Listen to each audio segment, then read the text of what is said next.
Hey guys, welcome to Pistons Talk podcast post game show. Hope you guys are having a great Wednesday night. We are going to be reacting and recapping to the game that just finished up about 20 minutes ago between your Detroit Pistons and the Boston Celtics. If you are new here, I do want to, introduce you. These are post game shows. What I do here is I break down each individual quarter, and then after I'm done with that, we open up the show to comments and questions for the live viewers that are watching on YouTube right now. But we're going to get into the quarters and get into the Celtics game and Pistons game.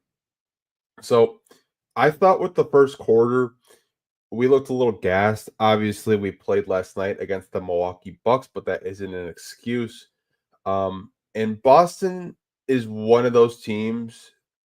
I honestly believe they're the best team in the NBA of just creating space, moving the ball side to side, and hitting open jump shots. And that's exactly what they did. They hit so many 3-pointers in the first quarter, and it was kind of similar to what the Milwaukee Bucks did to us of just moving the ball side to side, finding the open man in the corner or a backdoor cut. That's exactly what Boston did. Now, this game got out of hand very early to the point where JB Bickerstaff had to go to his bench early. And I want to give this player credit because I thought they played really well tonight. And he doesn't get a whole lot of playing time just because of the depth on this team. I want to give Marcus Sasser a big shout out. I thought Marcus Sasser was a very big his play tonight, I believe, got the Pistons back within 13 10-point games during stretches of this game. I thought the bench unit was Sasser, Malik Beasley. Stu didn't really score a lot, but just his defense, setting screens. I thought they did a pretty good job in the first quarter to try to get the Pistons within at least kind of like reach of the game. They do end the first quarter. Boston does with the lead 39-24. Not a good look, giving up almost 40 points in a first quarter. But that's what happened with your Pistons. Transitioning into the second quarter, the bench unit was out there for quite some time. They got the Boston lead. They kind of dwindled it down to like a 12, 13-point lead. And I thought they did a really good job of just, calming it down a little bit. And they've done that multiple times this year where if the starters aren't really bringing energy or the starters just don't have it, the bench unit seems to just come in and chip away at the deficits that the starters kind of give the bench unit to work with. But we just couldn't stop the Celtics perimeter shooting. They were still red hot going into the second quarter. And one thing I noticed tonight that was really apparent, and it was an apparent in the Bucks game as well, is our defensive rotations were just awful. There are too many times where Marcus Sasser is switched on to Kristaps Porzingis, who's 7'3", versus, like, I'm being generous here, maybe Marcus Sasser 6'1", 6'2". That can't happen, man. That just can't happen. That's such a mismatch. I did not like our defensive rotations tonight. I thought they were really bad at times. Too many times we were leaving, open 3-point shooters in the corner, not running the Celtics players off the 3-point line. But going to end the second quarter, Boston goes into halftime with a 72-57 lead. Now, coming out of halftime, the Celtics, we're still pretty dominant. The Pistons, they tried to chip at their lead, but we just could not get defensive stops to try to get it within like a 9-point lead, 10-point lead. They did kind of towards the end of the third, but in the beginning of the third, it just Celtics were up 16, then they were up 13. But Celtics has kept the pressure. Our turnovers were a big issue tonight. I do have the box score pulled up in front of me, just with the turnovers for your Detroit Pistons. Like, honestly, it gets to a point, like, when you look at a Pistons game or just a box score and you look at the turnovers, like, we had 19 turnovers tonight, and the Celtics generated 30 points off of our turnovers. Now, granted, the Celtics turned it all over 16 times, but the Pistons consistently have been a team that turns over the ball at a very high rate. And it's going to be extremely hard to win against a team like the Boston Celtics when you turn over the ball 19 times, let alone any other NBA team. Like, they have to take better care of the basketball at the end of the day. 19 turnovers is way too high against a great Boston Celtics team. They do end the third quarter 103-88. Boston obviously still led. Now, going into the fourth quarter, Malik Beasley tried his best to get the Pistons back into this game and try to give them a chance to possibly win it. He was just hitting really timely 3-point shots. He hit one in the corner with, like, I don't know, 2.5 seconds on the shot clock, and it went in. Really liked what I saw out of Malik Beasley. And we're going to talk about him a little bit later after I'm done kind of rambling about the fourth quarter, but it just wasn't enough at the end of the day. The Pistons got it within 6, but they couldn't get defensive stops. I think they were just gassed. Like, if they played the way they played in the third and fourth quarter, they may have had a chance to win this game, but the consistency offensively and defensively just wasn't there tonight. Now, if you guys want to say, well, it was a back-to-back on an NBA Cup game, okay. We've had 6 back-to-backs in less than 30 games. We played the most games in the NBA. I'm not going to use those excuses. I honestly think with this team, they need a lineup change. And when I look at Tim Hardaway Jr. tonight, giving the Detroit Pistons only 2 points, you can't do it. Like, Malik Beasley had 23 points tonight.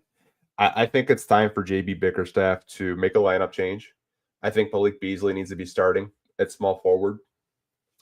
You just can't have inconsistent nights like that, where you're the starting small forward on this team, and the only reason why you're out there is because we're looking for more offense. We're looking for more, perimeter spacing. But when you're not hitting your shots, the defense is the defense with THJ. We know he's not a lockdown defender, but I'd much rather have a Malik Beasley out there just firing threes.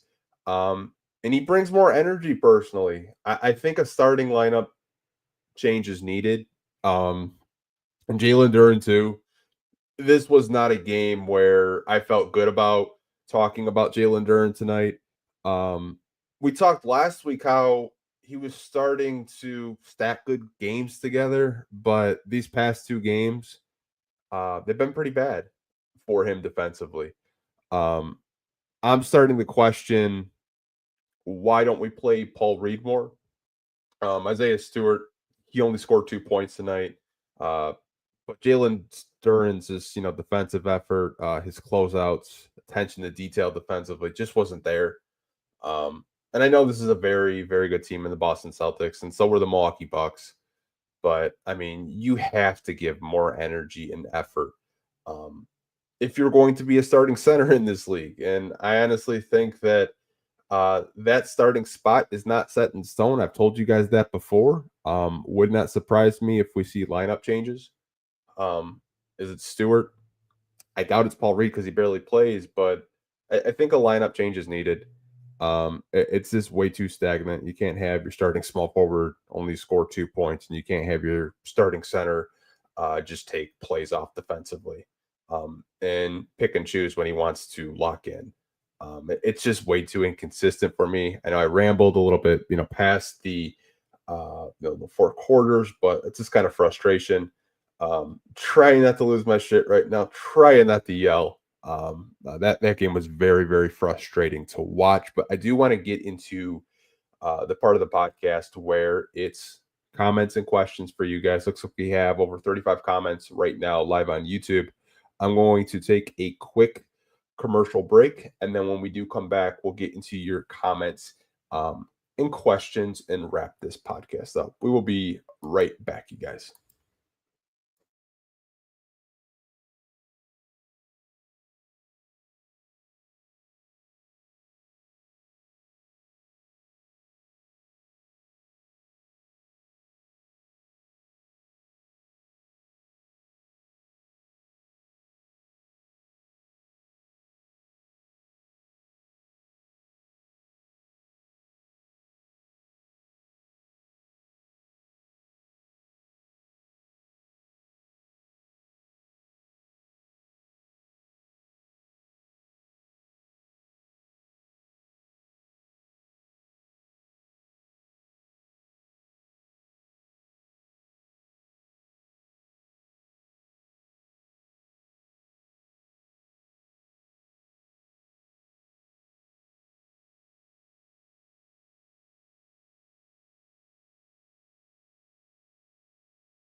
Okay, you guys, we are back after that commercial break. I want to get into comments and questions. Now, this is the part of the podcast where if you guys have any comments, concerns, maybe you just want to vent it out.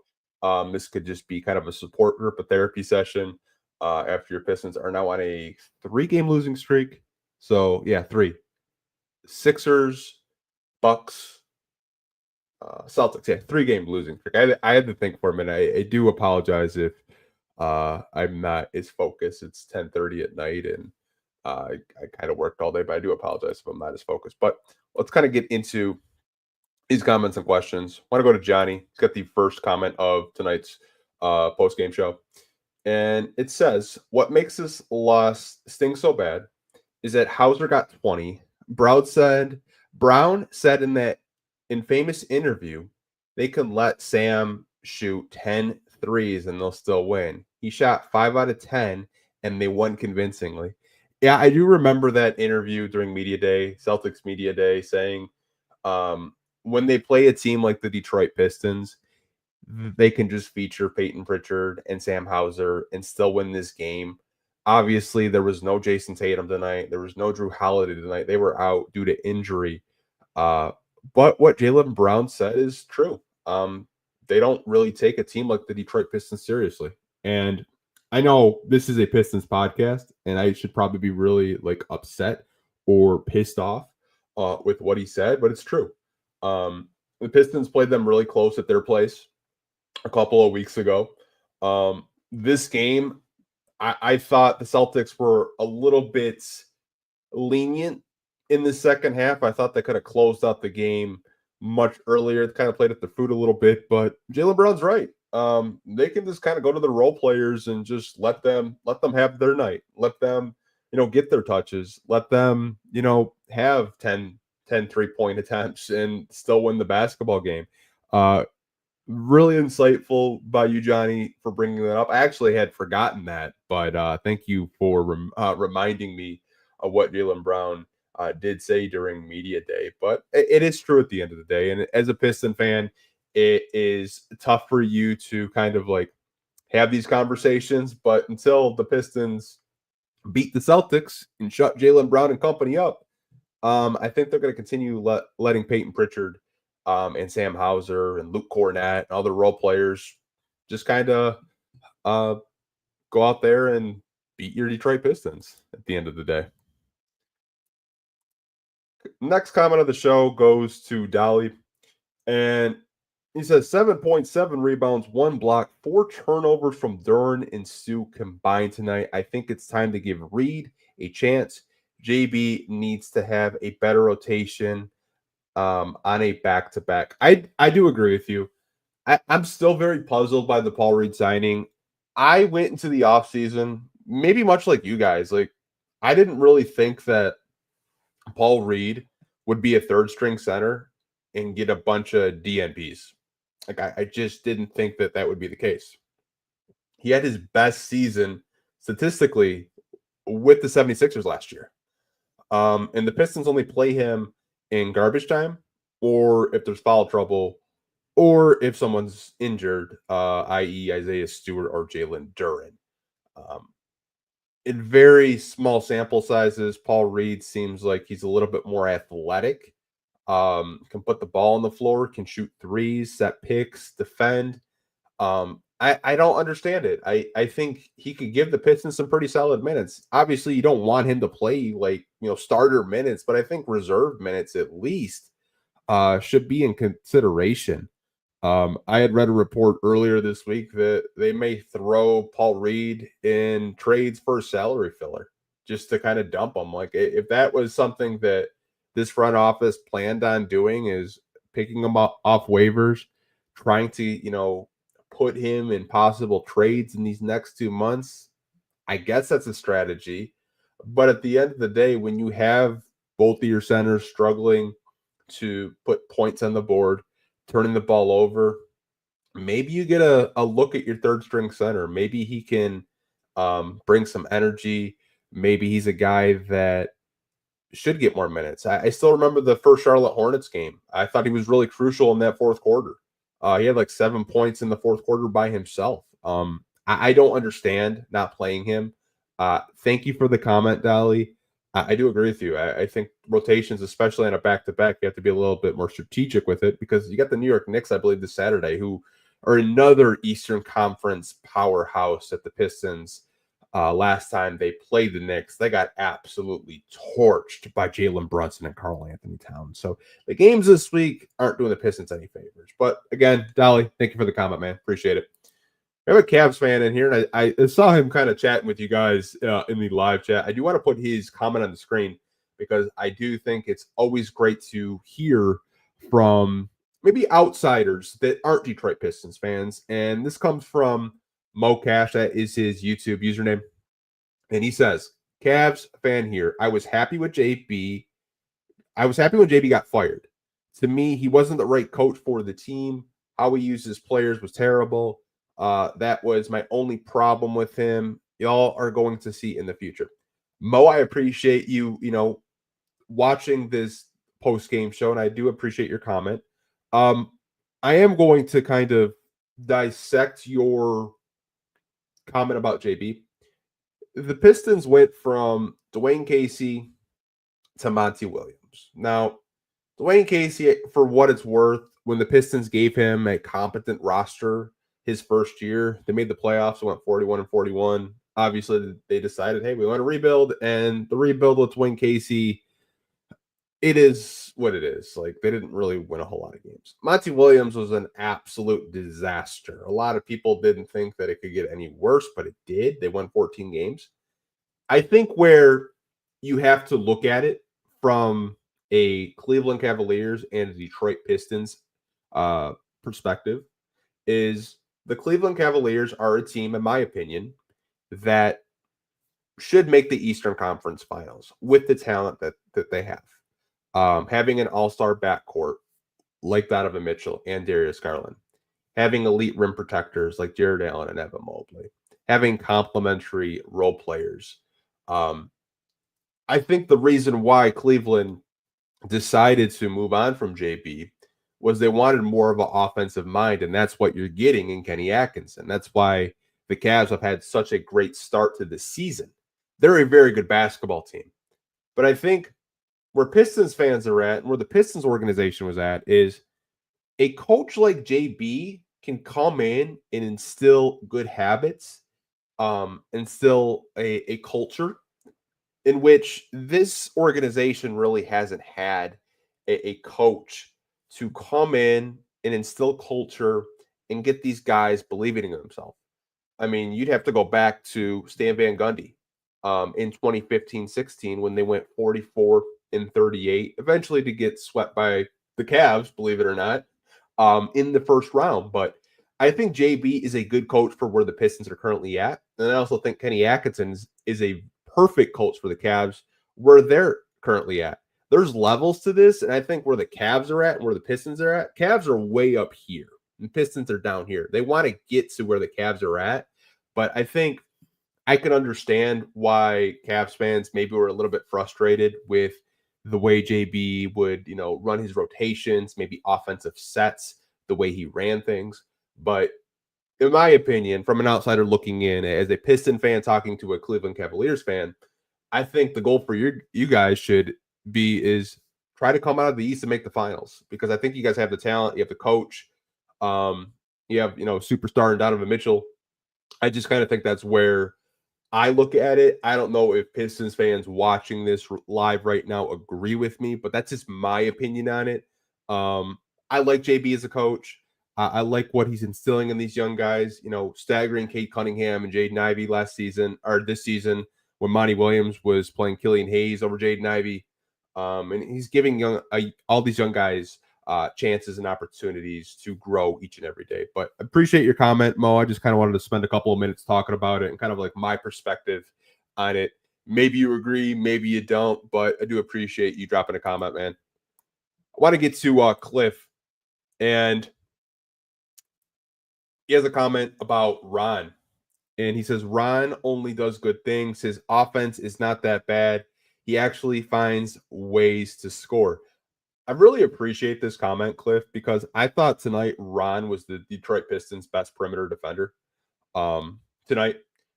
And that 3-point shot is starting to look a little bit more confident each and every game.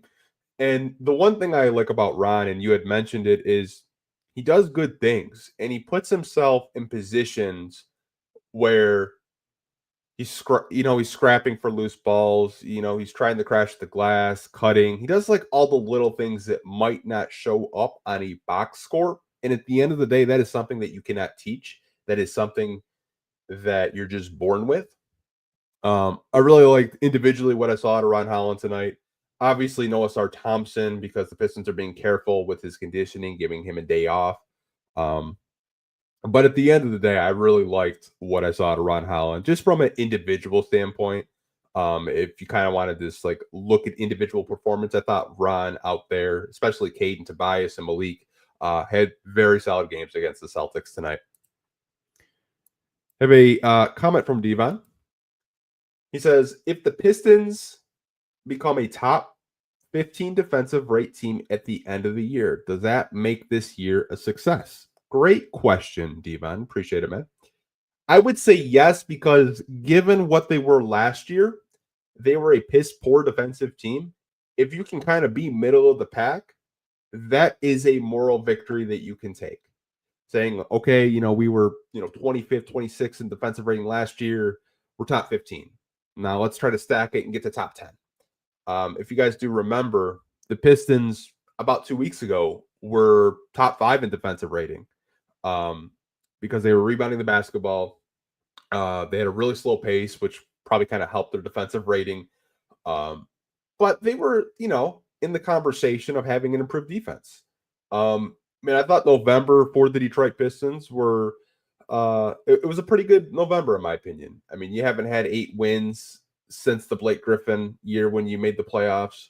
I think this team is trending in the right direction. Obviously, that's probably weird for you guys to hear because we're on a 3-game losing streak. But I think overall, if you are in the top 15 in defensive rating, in my opinion, Devon, anyways, I think it would be a success. I want to get into a question from or a comment from Quinn. And he says, Cade looked a little bit more aggressive after that last loss. Is this sustainable? I think it is sustainable for Cade Cunningham. If you do look at his just performance tonight, I believe he had a career high in assists. So he finished with 27 points, 14 assists, and 9 rebounds. Almost had a triple-double against the Celtics. I think it is sustainable. Looks like his tailbone is feeling a little bit better. I don't know if the back spasms are still occurring, but I think at the end of the day, those are the type of performances that Cade Cunningham can have on a night-to-night basis. There's a reason why the Pistons decided to give him that super max. It wasn't because he earned it, but the reason why the Detroit Pistons gave him the super max is because the organization believes that Cade Cunningham has another level and another gear. That's why they gave him the super max. Because you weren't going to give him the super max based off of team success over his first couple of years in the league. I do think it is sustainable though. This is a player that a lot of us are very high on. Obviously, the turnovers are the turnovers. I think they'll get a little bit better as you get more talent around Cade, get maybe a 20-point per game scorer next to him, kind of like a second option, if you will. But I do think it is pretty sustainable if you're Cade Cunningham. I mean, that was a very, very good game for him. I thought this was probably one of his better games of trying to set up his teammates. 14 assists is very, very impressive. And I think this is a guy that is starting to understand. I can get mine whenever I want, but I gotta get my guy set up. But Tobias having 27, great game for Tobias Harris tonight. I know we talk about him all the time on the podcast of not being consistent. Cade looked for Tobias when he was hot. He looked for Malik Beasley when he was hot. I think he's finally understanding that for this offense to flow and to work, moving the basketball and distributing the basketball really helps this team overall. But appreciate your question, Quinn. I know we got over 55 comments. I do need to kind of go over. I'm just going to take a quick water break and we'll come back and answer a couple more questions and comments. Got 54 of you guys in here right now. So why not maybe do the show for another like 20 minutes or so? But we will be right back um, after this break.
Okay, guys, we are back after that water break.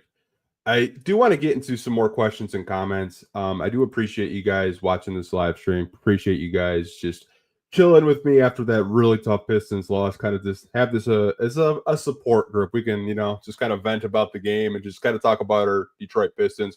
I do want to get into Avery's comment because we've talked about this on multiple post-game podcasts, and I want to get to what he said.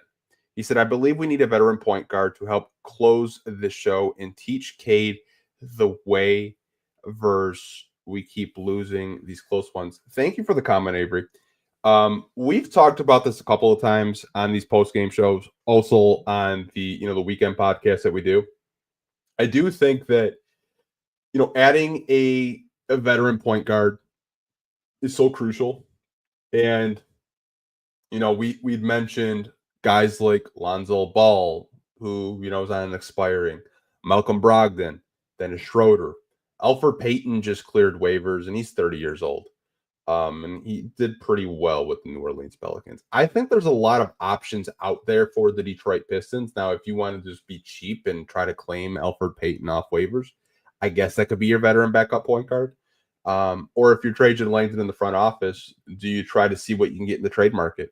Do you like a guy like Alonzo Ball, who obviously has his health concerns with his knee, but kind of a floor general, pass first point guard, has previously relationships with Trajan Langdon and Fred Vincent, who helped him, rework his jump shot and, be more of a consistent 3-point shooter. Maybe that's a point guard you look to try to acquire at the deadline.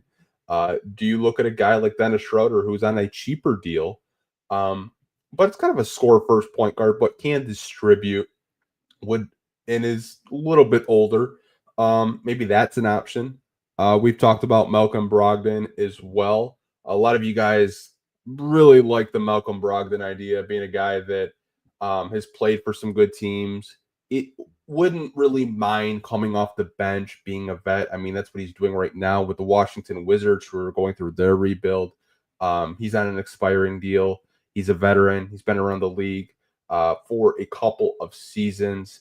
I think there's a lot of options personally, and it really depends what Trajan Langdon and his front office want to do.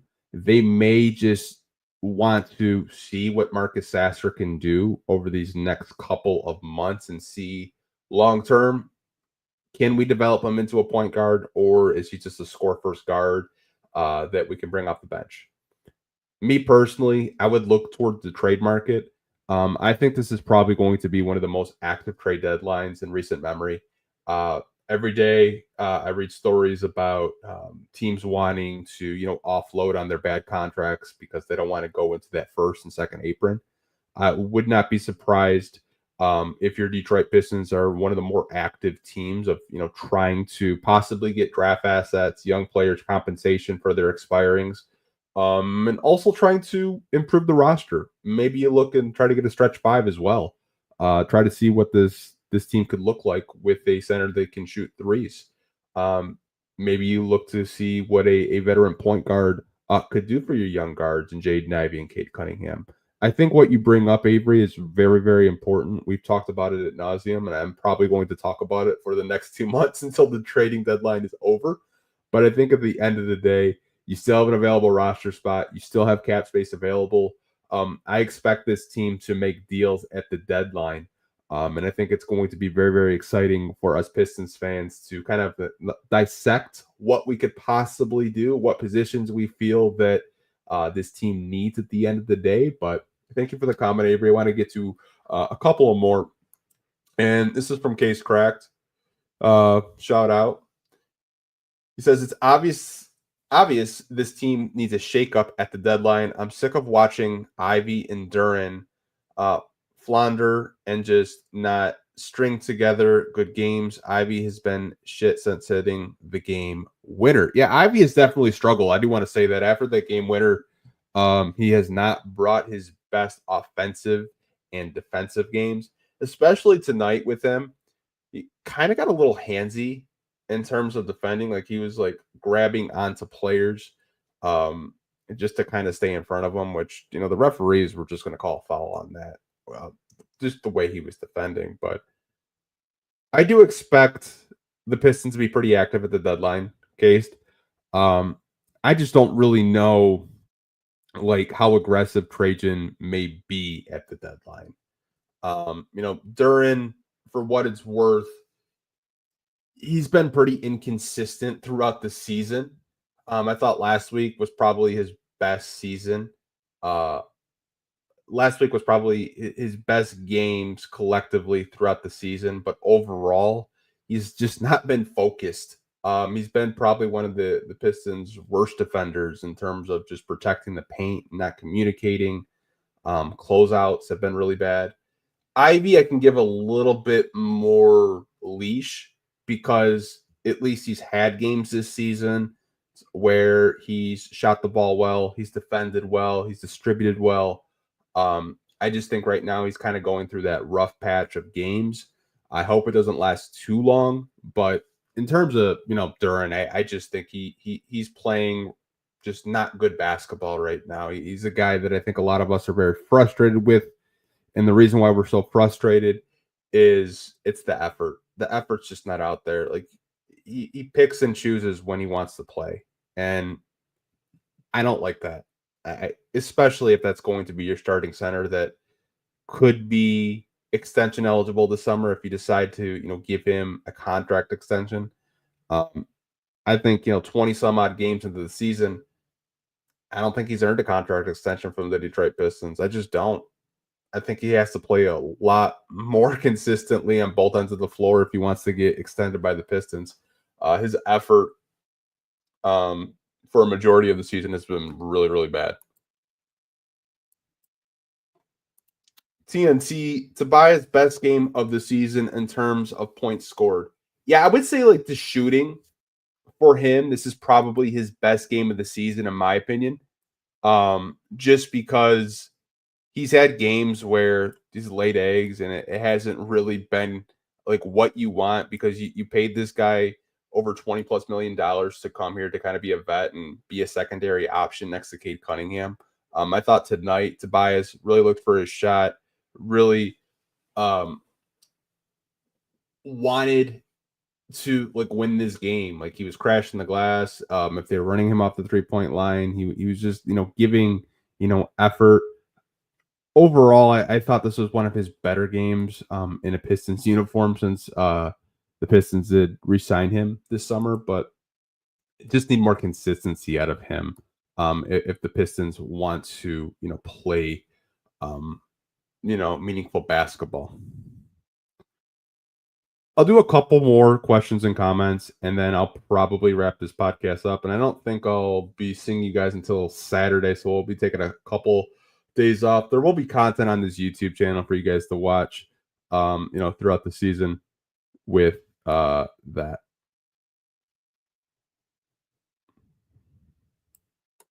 So I'll let Nuggies have the last comment.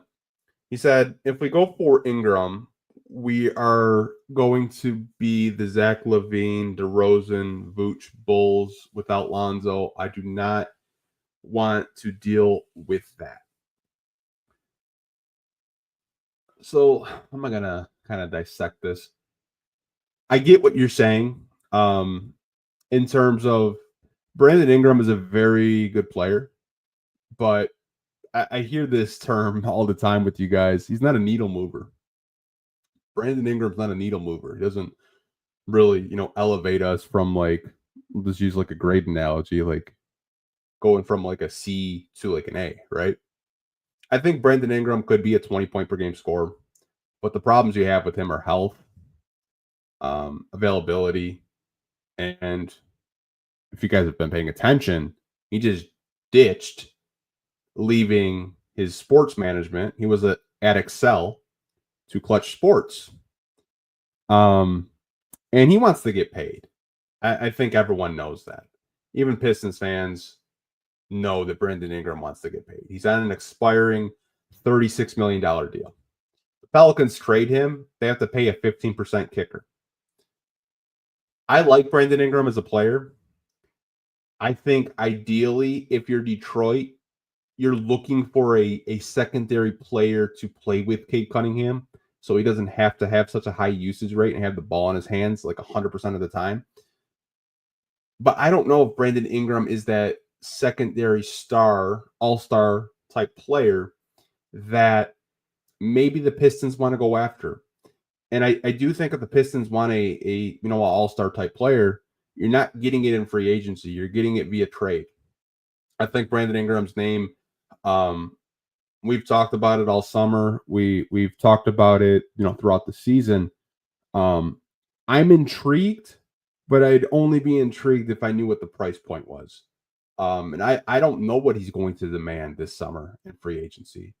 Leaving your representation, like he left his agent for Rich Paul. That usually screams, I want to get paid, right? Like I want to get big money. I don't know. Like, would you be comfortable, maxing out a Cade Cunningham who's on a rookie max deal and maxing out a Brandon Ingram? I don't know.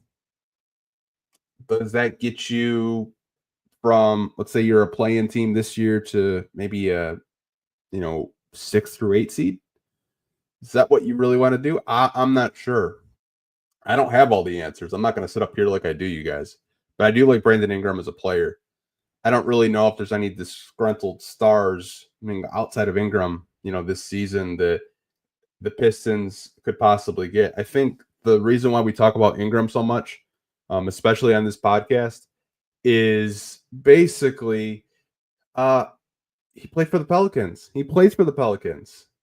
Our front office, our new basketball or head of basketball operations, Trajan Langdon, was from New Orleans. Michael Blackstone, who's working in the front office with Trajan Langdon as a cap space guy, was from New Orleans. We took their shooting coach, Fred Vincent. He was from New Orleans. And I think that's where a lot of the dots connect. Obviously, Ingram would be a clear upgrade over a player like Tobias Harris. I think he's only 27 or 28 years old. But at the end of the day, I think the conversations that we have to have is like, would you be comfortable with possibly trading for him and maxing him out? Because there's no way in hell that he's going to come here openly in free agency. I think if the Pistons want Ingram, you would have to trade for him at the deadline. And knowing the Pelicans are going to want some of your young assets. They're going to want some of your young players. Now, it's a completely different conversation, a completely different topic. But I know I rambled for a little bit, Nuggies. I do agree with you. If you look at the Zach LaVine, DeMar DeRozan, Nikola Vucevic Bulls without Lonzo, they didn't win a whole lot of basketball games. They were kind of a bottom feeder in the Eastern Conference. I think right now where the Pistons are at, it's a very unique situation. A lot of conversations are going to be had probably over the next like 6 to 12 months of like, when is the time to put all our chips on the table? When is the time to, make that big splash that a lot of us are just really antsy for? I just don't know if Ingram really like gets you over the hump, if he's a, quote unquote needle mover, as you guys always say. I like him as a player. I think he'd be a clear upgrade to this team. Probably be, a 1B to Cade's 1A. But I'm glad I'm not in the front office. I'm really not. I really am, because I would be terrible at making decisions like that, especially for like a young rebuilding Detroit Pistons team that has to make decisions on the young guys that they've drafted in the lottery. But that's just kind of my assumption on the Brandon Ingram stuff. Like him as a player, but at the end of the day, I don't know if I'm comfortable with maxing him out, because he is with Clutch Sports and represented by Rich Paul now. It kind of screams like the Lakers are going to try to force their hand to possibly, get a Brandon Ingram. That's just my opinion on it. I do see a couple more comments about Steven Adams, who we talked about yesterday. I see Organic is talking about Steven Adams. Love Steven Adams. Really good veteran center. But I do want to wrap up this podcast, you guys. We've almost been live for 44 minutes. Do appreciate you guys watching this post-game podcast. I am very disappointed that it was another loss. I hate to come in here and be a Debbie Downer with you guys, but I'll see you guys this weekend. We might have a long-form podcast with a special guest. Not really sure. Still kind of up in the air. Haven't heard back from them yet. But if we don't, I might do a solo podcast for you guys this weekend. Again, I appreciate you guys. Hope you guys are staying safe. Take care. I'll catch you guys in the next podcast. Peace.